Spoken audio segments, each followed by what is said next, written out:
상철 씨, 저는 진심인 줄 알았는데, 나만 그런 건가요? 무슨 말씀이신지. 제 마음까지 가져가신 거, 다 계획하신 거죠. 이해가 안 되네요. 이 나이 먹고 제가 설렜다는 게 수치스럽네요. 매일 아침 보내주시던 문자도, 제 서예 작품 칭찬해 주시던 것도, 그런 말씀하시면 곤란합니다. 제가 언제 사랑한다고 했나요? 순애 씨 혼자 착각하신 거 아닙니까?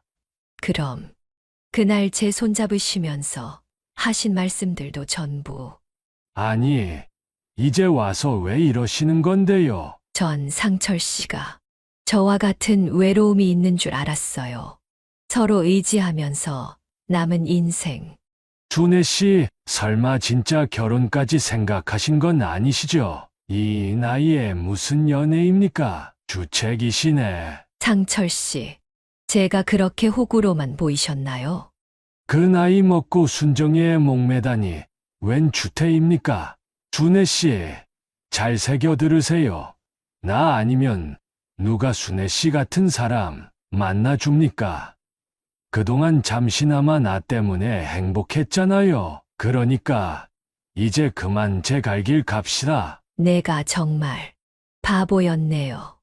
올해 67살 내 이름은 정순애. 남편 잃고 새로운 사랑이 찾아온 줄 알았던 그때 이야기를 하려고 한다. 창밖으로 눈이 내리고 있었다. 나는 거실 소파에 앉아 창밖을 멍하니 바라보았다. 텔레비전에서는 뉴스가 흘러나오고 있었지만 귓가에 맴도는 건 오직 조용한 정막뿐이었다. 시계는 어느새 저녁 6시를 가리키고 있었다. 엄마, 저 다녀올게요. 내일 아침에 올게요. 며칠 전 막내딸 수진이가 마지막으로 남긴 말이 떠올랐다. 결혼한 지 이제 막 3년 차. 나는 딸의 새 집에 가서 김장을 담그는 것을 도와주었다. 내 솜씨를 물려받았는지 수진이의 손맛이 제법 괜찮아졌다. 나는 그런 딸이 대견하면서도 한편으로는 서운했다. 이제는 나 없이도 잘 살아갈 수 있는 내 새끼들을 보며 엄마로서의 뿌듯함과 덧없는 허전함이 동시에 밀려왔다. 정순애, 이제 내 인생은 여기까지인가 보다. 거울 속 나는 어느새 67이 되어 있었다. 남편과 사별한 지도 어언 15년. 그동안 나는 아이들을 키우는 일에만 매달렸다. 큰아들 성준이는 이제 중학생인 아들을 둔 가장이 되었고, 작은 아들 성민이도 얼마 전 둘째를 얻었다. 막내 수진이까지 시집을 보내고 나니 이제야 비로소 내 나이가 실감났다. 여보, 당신은 지금 뭐 하고 계세요? 15년 전 갑작스러운 교통사고로 남편을 잃었을 때가 떠올랐다. 그때 나는 쓰러질 것만 같았지만 어린 자식들 때문에 울 시간도 없었다. 아침부터 밤까지 식당 일을 하면서 새 아이를 키웠다. 주변에서는 재혼을 권하기도 했지만 나는 그럴 생각이 없었다. 내겐 오직 아이들 뿐이었으니까. 하지만 이제는 달랐다. 텅 빈 집에서 혼자 보내는 시간이 점점 더 길어졌다. 아이들은 명절에나 얼굴을 비췄고 평소엔 전화 한 통으로 안부를 대신했다. 나도 이해는 했다. 다들 자기 살기 바쁜 세상이니까. 하지만 이해는 하면서도 밤이면 자꾸만 눈물이 났다. 여보세요, 성준아? 엄마야. 때로는 큰아들에게 전화를 걸어보지만 대부분 회사에서 바빠요라는 짧은 대답이 돌아올 뿐이었다. 작은 아들은 아이의 와이프가 전화를 받았다. 수진이는 그래도 자주 연락을 하는 편이었지만 요즘은 친정엄마보다 시댁 눈치 보기에 바빴다. 창밖의 눈은 더욱 거세게 내렸다. 나는 천천히 일어나 부엌으로 향했다. 냉장고를 열어보니 김치 한 통이 덩그러니 놓여 있었다. 혼자 먹기에는 너무 많은 양이었다. 예전에는 이맘때쯤이면 김장독을 펼쳐놓고 온 식구가 모여 김치를 담갔는데 차라리 운동이라도 다녀볼까. 텔레비전에서는 실버 세대의 건강 관리가 중요하다는 이야기가 나오고 있었다. 문득 아파트 게시판에서 봤던 노인대학 모집 공고가 떠올랐다. 처음에는 쳐다보지도 않았는데 이제는 그마저도 눈에 들어왔다. 에이, 나 같은 늙은이가 무슨. 하지만 그날 밤 나는 오랜만에 설렘을 안고 잠이 들었다. 내일은 용기를 내어 노인대학에 한번 가보기로 했다. 뭐라도 시작해야 할 것 같았다. 정말 이대로는 안 될 것 같았다. 다음 날 아침 나는 평소보다 일찍 일어났다. 오랜만에 화장대 앞에 앉았다. 거울 속 얼굴은 낯설기만 했다. 주름이 깊게 팬 눈가를 바라보다가 흰머리가 눈에 띄었다. 한동안 미루기만 했던 염색약을 꺼내 들었다. 엄마 머리 염색하셨어요? 젊어 보이시네요. 문득 수진이의 목소리가 귓가에 맴돌았다. 마지막으로 머리를 단장한 게 언제였더라. 아마도 수진이 결혼식 때였을 거다. 그때는 며칠 전부터 미용실을 예약해두고 얼굴 관리까지 받았었는데 꼼꼼히 머리를 만지고 옷장 앞에 섰다. 작년 큰며느리가 사준 베이지색 투피스가 눈에 들어왔다. 한 번도 입어보지 못한 옷이었다. 이런 옷 입을 데가 어디 있나 하면서 옷장 한 구석에 걸어두기만 했었다. 오늘은 입어볼까? 옷을 꺼내 입어보니 거울 속에 내가 달라 보였다. 마치 젊었을 때로 돌아간 것 같은 기분이었다. 남편이 살아있을 때는 매일 아침 이렇게 단장하고 나섰었는데 노인대학에 있는 복지관으로 향하는 발걸음이 가벼웠다. 아침 일찍부터 내린 눈이 멈춰 하늘은 맑았지만 거리는 아직 미끄러웠다. 평소 같았으면 꼼짝도 하기 싫었을 날씨였다. 복지관 입구에 들어서자 긴장이 밀려왔다. 이미 여러 어르신들이 삼삼오오 모여 이야기꽃을 피우고 계셨다. 다들 서로 아는 사이 같아 보였다. 나만 모르는 사람인 것 같아 뒷걸음질 치고 싶었다. 처음 오셨나 봐요. 따뜻한 목소리가 들려왔다. 고개를 돌리니 안내 데스크에 앉아 계신 직원이 미소를 지으며 나를 바라보고 계셨다. 네, 노인대학 문의하러 왔는데요. 아, 신입생이시군요. 어서 오세요. 저희가 안내해 드리겠습니다. 수업은 서예반, 노래교실, 스마트폰 활용, 건강체조반이 있으신데 어떤 걸로 신청하시겠어요? 안내 책자를 보며 직원이 물었다. 나는 잠시 고민했다. 노래교실은 창피할 것 같고 스마트폰은 어려울 것 같고 문득 젊었을 때 배웠던 서예가 떠올랐다. 결혼하기 전 취미로 잠깐 배웠던 기억이 있었다. 서예반으로 할게요. 좋으세요. 서예반은 이쪽입니다. 지금 막 수업 시작하려는 참이에요. 교실 문을 열자 은은한 먹향이 코끝을 스쳤다.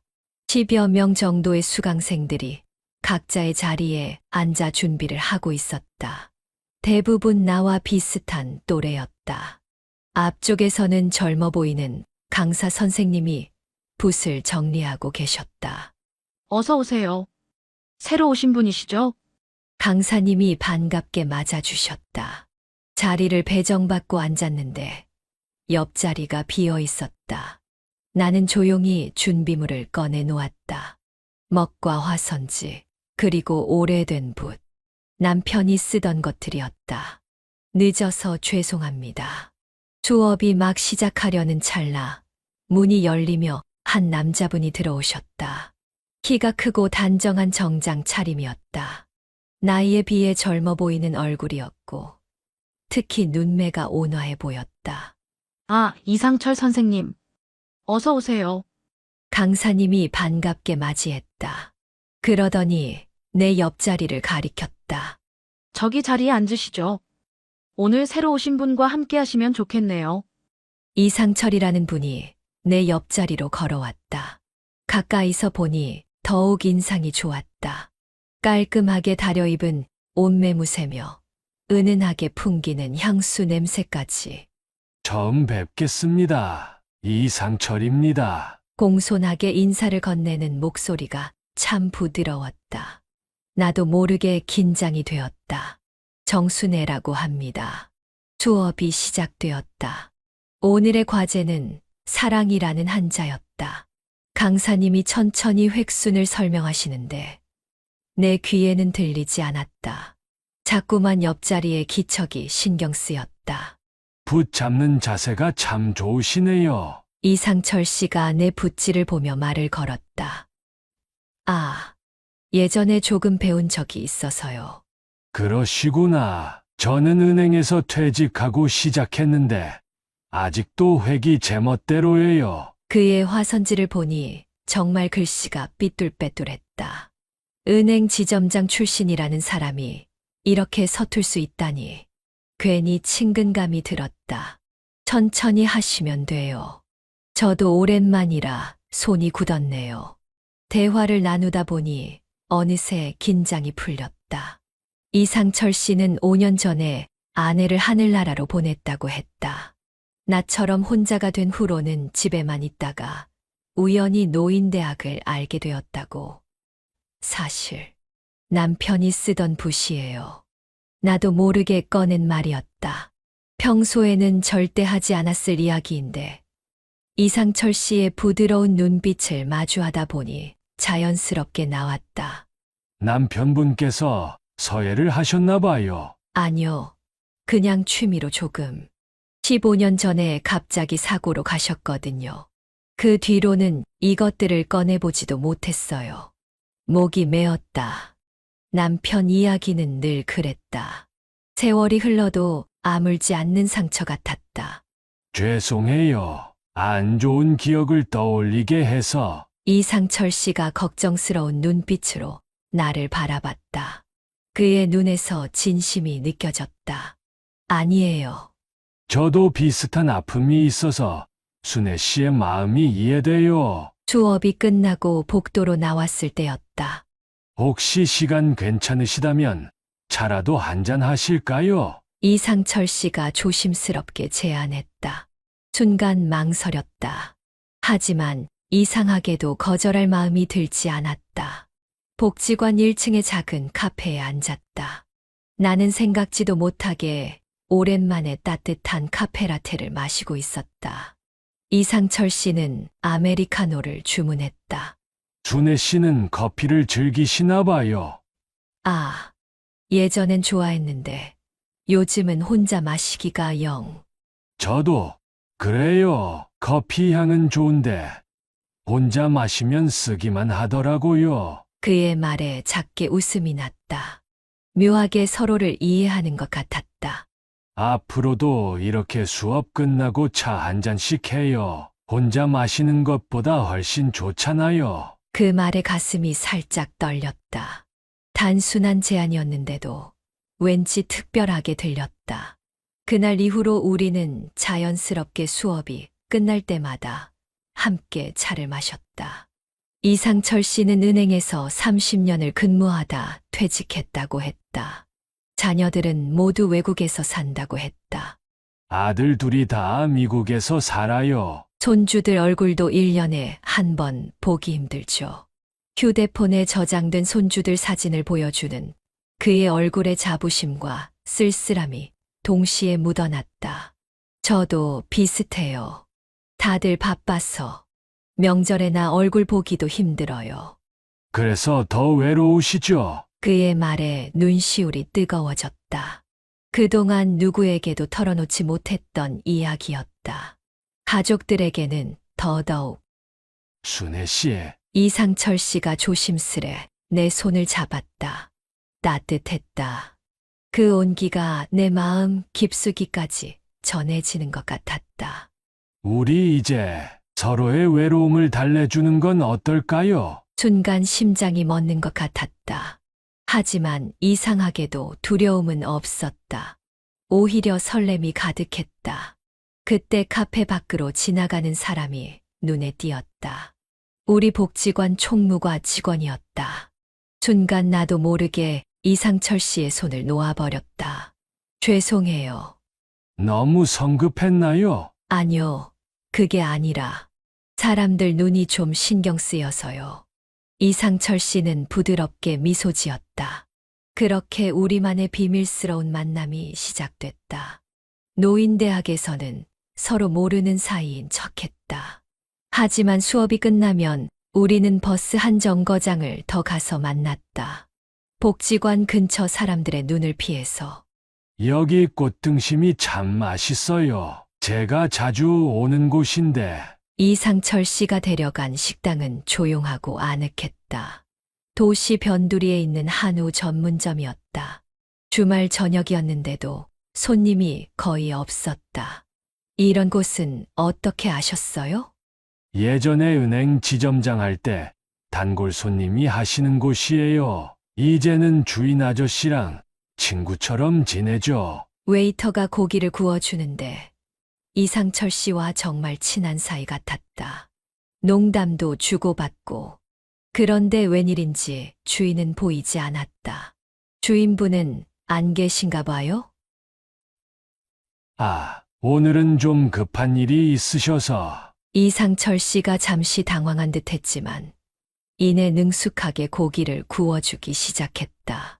그의 손놀림이 예사롭지 않았다. 제가 젊었을 때 고깃집에서 아르바이트를 좀 했거든요. 그가 씩 웃으며 말했다. 은행원 출신이 고깃집 아르바이트라. 왠지 이상했지만 나는 별 생각 없이 넘겼다. 준혜 씨는 소고기를 좋아하시나 봐요. 네.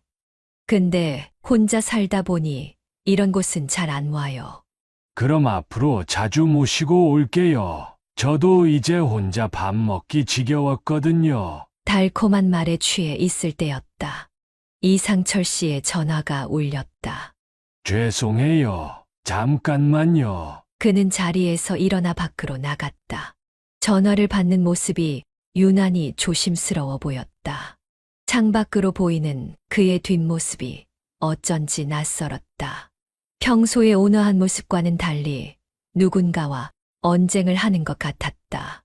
미안해요. 은행 후배한테서 전화가 와서. 돌아온 그의 얼굴은 조금 상기돼 있었다. 무슨 일이 있었는지 물어보고 싶었지만 참았다. 우리의 관계가 그 정도로 깊지는 않다고 생각했다. 이제 퇴직하셨는데도 은행 일이 있으신가 봐요? 아, 예전에 제가 관리하던 고객분들이 가끔 연락을 하세요. 도움을 요청하시는데 거절하기가 쉽지 않더라고요. 그의 설명은 그럴듯했다. 하지만 왠지 모르게 석연치 않은 느낌이 들었다. 식사를 마치고 나올 때였다. 이상철 씨가 계산을 하려는데 카드가 승인되지 않았다. 이상하네요. 분명 잔고가 있었는데. 당황한 기색이 역력했다. 나는 얼른 내 카드를 꺼냈다. 제가 할게요. 아니에요. 제가 초대했는데. 하지만 결국 내가 계산했다. 이상철 씨는 몹시 미안해하며 다음에 꼭 한턱 내겠다고 했다. 집으로 돌아오는 길, 밤바람이 차가웠다. 왠지 모르게 불안한 마음이 들었다. 하지만 그의 다정한 문자 한 통에 모든 걱정이 눈 녹듯 사라졌다. 그날 이후로 우리는 더욱 자주 만났다. 저의 수업이 없는 날에도 이상철 씨는 나를 찾았다. 영화도 보고 근교 드라이브도 갔다. 그의 차는 깔끔한 중형차였는데 은행 지점장 출신이라기에 소박해 보였다. 큰 차는 필요 없어요. 저는 검소한 게 좋더라고요. 그의 말에 더욱 마음이 끌렸다. 꾸미지 않은 소박함이 믿음직스러웠다. 하지만 그것도 잠시였다. 준혜 씨, 사실 제가 좀 급한 일이 생겼어요. 벚꽃이 흩날리던 어느 봄날이었다. 공원 벤치에 앉아 있는데 이상철 씨가 조심스레 말을 꺼냈다. 네, 무슨 일이신데요? 아들 녀석이 미국에서 급하게 수술을 받게 됐어요. 보험도 안 되는 수술이라. 그의 목소리가 떨렸다. 평소의 의젓한 모습은 온데간데 없고 한없이 초라해 보였다. 얼마나 필요하신데요? 2천만 원 정도요. 제 통장엔 돈이 얼마 없어서 은행 대출도 알아봤는데 나이 때문에 안 된다고 하더라고요. 순간 망설여졌다. 2천만 원이라는 돈이 적지 않았다. 하지만 그의 절박한 표정을 보니 차마 거절할 수 없었다. 다음 주까지만 빌려주시면 안 될까요? 미국에 있는 집을 담보로 은행 대출을 받기로 했거든요. 그게 처리되는 대로 바로 갚아드릴게요. 알겠어요. 제가 도와드릴게요. 다음 날 나는 퇴직금 통장에서 2천만 원을 인출했다. 그동안 아껴두었던 돈이었다. 혹시 몸이 아프기라도 하면 쓰려고 모아둔 돈이었는데 정말 죄송해요. 순애 씨, 이런 부탁을 드려서. 돈을 건네받는 이상철 씨의 손이 떨렸다. 나는 그의 손을 꼭 잡아주었다. 괜찮아요. 어려울 때 서로 돕는 게 사람 사는 거죠. 다음 주에 꼭 갚을게요. 약속드립니다. 그날 저녁 이상철 씨는 평소보다 일찍 자리를 떴다. 급하게 은행에 가봐야 한다며 나는 그의 뒷모습을 바라보며 묘한 불안감을 느꼈다. 하지만 이내 고개를 저었다. 내가 왜 이러지? 이상철 씨한테 이런 의심을 하다니. 그날 밤 잠이 오지 않았다. 통장을 확인하니 남은 잔고가 겨우 500만 원. 식은땀이 났다. 하지만 곧 이상철 씨의 문자가 왔다. 순애 씨의 따뜻한 마음 평생 잊지 않겠습니다. 제 인생에 당신 같은 천사가 나타나다니 정말 감사합니다. 약속한 다음 주가 지나갔다. 이상철 씨는 미국에서 서류 처리가 조금 지연되고 있다며 미안해했다. 일주일만 더 기다려주시면 안 될까요? 제가 이자라도 더 쳐서. 안타까운 목소리에 또다시 마음이 약해졌다. 괜찮다고 천천히 하라고 말해 주었다. 하지만 그 일주일도 지나갔다. 그리고 또 일주일이 지나갔다. 서예 수업에서도 이상철 씨의 모습을 보기가 힘들어졌다. 가끔 나오더라도 피곤해 보였고 수업이 끝나자마자 급하게 자리를 떴다. 전화도 잘 받지 않았다. 죄송해요. 요즘 은행 일 때문에 정신이 없어서. 항상 비슷한 변명이었다. 그래도 나는 그를 믿고 싶었다. 믿어야만 했다. 어느 날 노래교실을 하시는 박명숙 씨가 내게 조심스레 말을 걸었다. 순애 씨, 혹시 이상철 씨랑 좀 가까우신가요? 아, 그냥 수업에서 뵙는 사이인데요. 거짓말이 술술 나왔다. 우리의 관계는 여전히 비밀이었으니까. 그래요. 근데 말이에요. 제 동생이 있는 복지관에서도 비슷한 분을 봤다고 하더라고요. 거기서는 다른 이름으로. 가슴이 덜컥 내려앉았다. 하지만 이내 고개를 저었다. 설마, 그럴 리가 없어. 그날 저녁 용기를 내어 이상철 씨에게 전화를 걸었다. 한참 만에야 전화를 받았다. 순애 씨, 죄송해요. 지금 제가 좀. 이상철 씨, 우리 잠깐 만나요. 할 말이 있어서. 오늘은 정말 어려울 것 같은데. 아, 그런데 순애 씨, 잠시 머뭇거리더니 그가 말을 이었다. 사실 은행에서 일이 좀 생겼어요. 300만 원만 며칠만 빌려주시면. 숨이 막혔다. 이미 돌려받지도 못한 2천만 원이 있는데 또다시 돈을 요구하다니. 이상철 씨, 혹시 다른 복지관에도 다니세요? 순간 전화 너머로 침묵이 흘렀다. 그게 무슨 말씀이세요? 대답해 주세요. 정말 은행 지점장 출신 맞으세요? 순애 씨까지 저를 의심하시는 겁니까? 갑자기 그의 목소리가 차가워졌다. 지금 이 어려운 시기를 이겨내고 나면 제가 다 보여드릴 수 있는데, 역시 순애 씨도 저를 믿지 못하시는군요. 마지막 신락 같은 희망으로 물었다. 그럼 2천만 원은 언제 갚아주실 수 있으세요? 죄송합니다. 지금은 전화를 받기가 좀... 뚜뚜뚜. 전화가 끊겼다. 그 뒤로는 전화도 문자도 받지 않았다. 서예 수업에도 나오지 않았다. 불안한 마음에 복지관 사무실에 찾아갔다. 이상철 회원님 연락처 좀 알 수 있을까요? 이상철 회원님이요. 어떤 분이신데요? 서예반에 다니시는 직원이 컴퓨터를 확인하더니 고개를 갸웃했다. 그날부터 악몽이 시작됐다. 머리가 새하얘졌다. 2천만 원. 결코 적은 돈이 아니었다. 한밤중에 잠이 깨서 식은땀을 흘리기 일쑤였다. 혹시 정말 급한 일이 있어서? 아니야. 이제 그만 현실을 직시해야 해. 마음 한켠에서는 여전히 그를 믿고 싶어 했다. 하지만 이성은 이미 모든 것을 깨닫고 있었다. 나는 완벽한 사기를 당한 것이다. 큰아들 성준이가 퇴근길에 들렀을 때였다. 어머니 얼굴이 많이 안 좋으세요. 무슨 일 있으세요? 아들의 걱정스러운 눈빛에 눈물이 났다. 더는 혼자 끌어안고 있을 수 없었다. 성준아, 엄마가 큰 실수를 했어.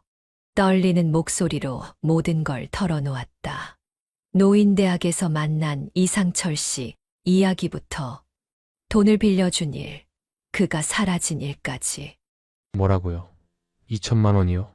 성준이의 얼굴이 새하얘졌다. 어머니가 그동안 모아두신 돈이 어떻게 그런 사람을 믿으실 수가? 아들의 목소리가 떨렸다. 분노와 안타까움이 뒤섞인 음성이었다. 당장 경찰서에 가야겠어요. 어머니 옷 갈아입으세요. 안 돼. 창피해서. 창피한 건 사기친 그 사람이지 어머니가 아니에요. 제발. 결국 그날 저녁 우리는 경찰서로 향했다. 조사실에 앉아 있는데 가슴이 찢어질 것 같았다. 형사가 보여준 사진 속에는 분명 이상철. 아니, 그의 본명은 박성만이었다. 이분이 맞으시죠? 최근 3년간 비슷한 수법으로 여러 피해자가 있었습니다. 주로 노인대학이나 복지관을 돌아다니면서 말끝을 흐리는 형사의 목소리가 멀게 들렸다. 귀에서 윙윙거리는 소리가 났다. 어머니 정신 차리세요. 정신을 차려보니 성준이가 내 어깨를 흔들고 있었다. 언제부터인가 눈물이 하염없이 흘렀다. 집으로 돌아오는 차 안에서 성준이가 전화를 걸었다. 동생들에게 상황을 설명하는 것 같았다. 얼마 지나지 않아 작은아들과 수진이도 집으로 달려왔다. 엄마 많이 힘드시죠? 수진이가 내 손을 꼭 잡았다. 눈가가 벌개진 게 울면서 왔나 보다. 이런 일이 있는 줄도 모르고 우리가 엄마한테 너무 소홀했어요. 그래도 다행이에요. 더 늦기 전에 경찰에 신고하셔서. 자식들은 돈 이야기는 일절하지 않았다. 대신 내 건강이나 마음을 걱정했다. 그들의 따뜻한 마음이 오히려 더 마음 아팠다. 엄마, 이제부터는 저희가 주말마다 번갈아 가면서 올게요. 그래요 어머니. 저희가 너무 바빠서 자주 못 왔는데 이제는 더 자주 찾아뵐게요. 그날 밤 자식들은 내 방에 이불을 펴고 함께 잤다. 마치 어렸을 때처럼. 우리 막내가 이불 차는 버릇은 여전하네. 며칠 후 경찰에서 연락이 왔다. 박성만이 체포됐다는 소식이었다. 하지만 돈을 돌려받기는 힘들 것 같다고 했다. 이미 다른 피해자들도 많았고 그가 가진 재산이라고는 전세 보증금 몇백만 원이 전부였다. 괜찮아요 어머니. 돈은 제가 다시 모아드릴게요. 성준이가 말했지만 나는 고개를 저었다. 아니다. 그동안 엄마가 너무 돈에만 연연했나 봐.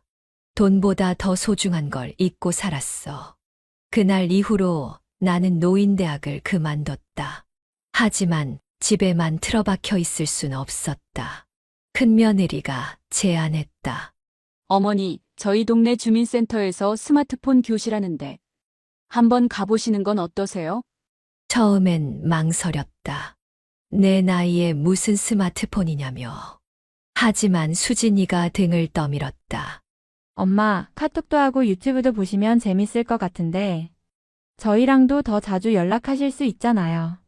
그렇게 시작한 스마트폰 교실. 처음에는 낯설고 어려웠지만 하나둘 배워가는 재미가 쏠쏠했다. 특히 손주들과 영상통화를 하게 됐을 때 기쁨은 말로 표현할 수 없었다. 할머니, 저 오늘 태권도 노란띠 땄어요. 우와, 우리 손주 정말 대단하네. 화면 속 손주의 해맑은 웃음이 내 마음까지 밝게 비췄다. 주민센터에서 만난 동갑내기 친구들도 생겼다. 다들 저마다의 사연을 가지고 있었다. 김옥순 씨는 남편과 사별하고 우울증까지 왔다가 꽃꽂이를 배우면서 인생의 제2막을 열었다고 했다. 박순자 씨는 자식들 뒷바라지하느라 평생을 살다가 이제야 자신만의 시간을 갖게 됐다며 웃었다. 순애 씨, 우리도 이제 우리 인생의 주인공이 될 때가 됐잖아요. 그들의 말에 깊이 공감했다. 그동안 나는 누군가의 엄마로, 할머니로만 살았지. 정작 정순애라는 한 사람으로는 살지 못했다.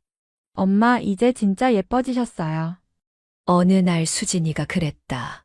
거울을 보니 정말 달라진 것 같았다. 늘 긴장되고 굳어있던 표정이 한결 부드러워졌다. 봄이 왔다. 집 앞 공원의 벚꽃이 흩날렸다. 작년에는 이상철 씨와 이 벚꽃을 보며 설레었었는데 이제는 그저 웃으며 추억할 수 있게 됐다. 할머니, 벚꽃 예쁘죠? 손주들과 함께 공원을 거닐며 사진을 찍었다. 예전에는 몰랐다. 이런 소소한 일상이 얼마나 행복한 것인지. 어머니, 이거 보세요. 제가 방금 찍은 사진인데 정말 잘 나오셨어요. 어느 날 주민센터 스마트폰 교실에서 충격적인 소식을 들었다. 같은 수업을 듣던 이영순 할머니가 비슷한 사기를 당했다는 것이었다. 노인대학에서 만난 남자가 투자 명목으로 돈을 빌려갔다가 잠적했다고 했다. 저도 비슷한 경험이 있어요. 용기를 내어 내 이야기를 꺼냈다.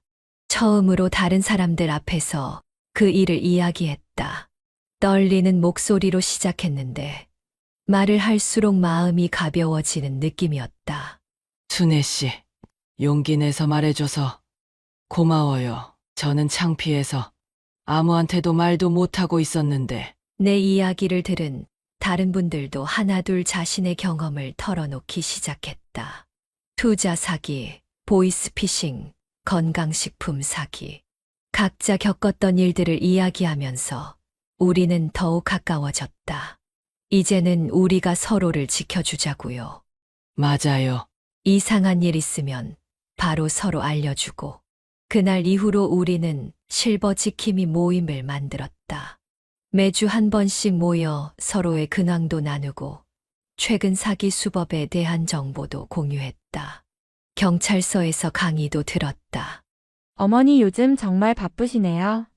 수진이가 웃으며 말했다. 나는 요즘 주민센터에서 노인 사기 예방 도우미 활동도 하고 있었다. 내 경험을 다른 분들과 나누면서 그들이 같은 실수를 반복하지 않도록 돕는 일이었다. 엄마 전화 좀 보세요. 이제 보이스피싱도 척척 알아보시네. 작은 아들이 놀라워했다. 스마트폰 교실에서 배운 지식으로 수상한 전화나 문자는 금방 알아챌 수 있게 됐다. 오히려 내가 자식들에게 조심하라고 당부하게 됐다. 그리고 얼마 전 뜻밖의 소식을 들었다. 박성만, 그러니까 이상철이라고 했던 그 사람이 실형을 선고받았다는 소식이었다. 피해 금액은 돌려받지 못했지만 이상하게도 마음이 편했다. 이제는 그 사람을 용서할 수 있을 것 같아요. 경찰서 피해자 상담실에서 그렇게 말했다. 상담사가 물었다. 어떻게 그렇게 마음을 다스리실 수 있으신가요? 그 일이 없었다면 전 아직도 텅 빈 집에서 외로움에 시달리고 있었을 거예요. 돈은 잃었지만 더 소중한 걸 얻었거든요. 그래, 더 소중한 것. 자식들과의 끈끈해진 관계, 새로 사귄 친구들, 그리고 무엇보다 나 자신을 사랑하는 법을 배웠다. 어제는 손주들과 함께 찍은 영상을 유튜브에 올렸다. 우리 실버 지킴이 모임 채널이다. 조회수가 꽤 나왔다. 댓글에는 우리 엄마도 저런 할머니였으면 하는 말들이 가득했다. 이제 나는 안다. 진정한 사랑은 멀리 있지 않다는 걸. 화려한 겉모습이나 달콤한 말이 아닌 일상의 작은 행복 속에 있다는 걸. 그리고 무엇보다 늙어간다는 건 결코 슬픈 일이 아니라는 걸. 할머니, 오늘 또 영상 찍으러 가요. 그래, 우리 이번엔 뭘 찍어볼까? 나는 오늘도 새로운 희망을 안고 하루를 시작한다. 인생은 끝날 때까지 새로운 시작이 있다는 걸 이제야 깨달았으니까. 구독과 좋아요는 큰 힘이 됩니다. 감사합니다.